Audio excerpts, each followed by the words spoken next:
इब्राहिम इसी माहौल में पले बढ़े। हालांकि छोटी उम्र से ही उन्होंने मूर्ति पूजा की तर्कहीनता पर सवाल उठाना शुरू कर दिया। वे यह समझ नहीं पाते थे कि पत्थर या लकड़ी की बनी मूर्तियां किसी प्रकार की शक्ति कैसे रख सकती हैं। मूर्तियों का तोड़ना। जैसे जैसे इब्राहिम बड़े हुए, मूर्ति पूजा के प्रति उनका विरोध और मुखर होता गया। एक दिन जब उनके शहर के लोग बाहर गए हुए थे, उन्होंने मंदिर की मूर्तियों को तोड़ दिया, सिवाय सबसे बड़ी मूर्ति के। जब लोग वापस लौटे तो वे बहुत क्रोधित हुए और जानना चाहा कि मूर्तियों को किसने नष्ट किया। इब्राहिम ने निडर होकर सुझाव दिया कि यह काम सबसे बड़ी मूर्ति ने किया होगा। यह सुनकर लोग समझ गए कि उनकी मूर्तियां न तो कोई नुकसान कर सकती हैं और न ही उनकी रक्षा कर सकती हैं। इस सच्चाई से उनका सामना हुआ कि उनकी आस्थाएं गलत थीं। फिर भी उन्होंने इब्राहिम के संदेश को अस्वीकार कर दिया और उन्हें दंडित करने की मांग की। आग और अल्लाह की सुरक्षा।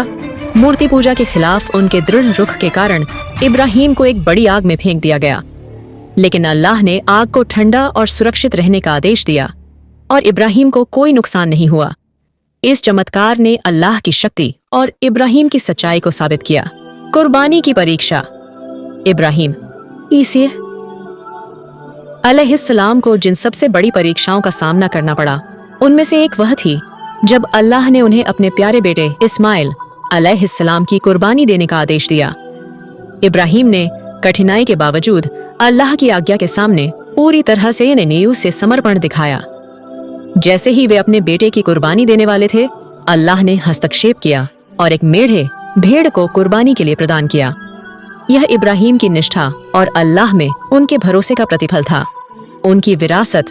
इब्राहिम अलैहिस्सलाम को एक अल्लाह की इबादत के प्रति उनकी निष्ठा और अल्लाह की आज्ञाओं के प्रति उनका समर्पण के लिए जाना जाता है। उन्हें कई अन्य नबियों का पिता माना जाता है, जिनमें उनके बेटे इस्माइल अलैहिस्सलाम और इसहाक अलैहिस्सलाम शामिल हैं। वे यहूदी, ईसाई और इस्लामिक धर्मों के पितामह माने जाते हैं। उनकी विरासत को मुसलमानों द्वारा विशेष रूप से वार्षिक हज यात्रा और ईद अल अजहा के त्योहार के दौरान याद किया जाता है, जो उस कुर्बानी को याद करता है जिसे इब्राहिम देने के लिए तैयार थे। कुरान में इब्राहिम अलैहिस्सलाम को अल्लाह के दोस्त खलीलुल्लाह के रूप में संदर्भित किया गया है और उनकी आज्ञाकारिता, भरोसे और अल्लाह की आज्ञाओं के प्रति अटूट विश्वास की प्रशंसा की गई है।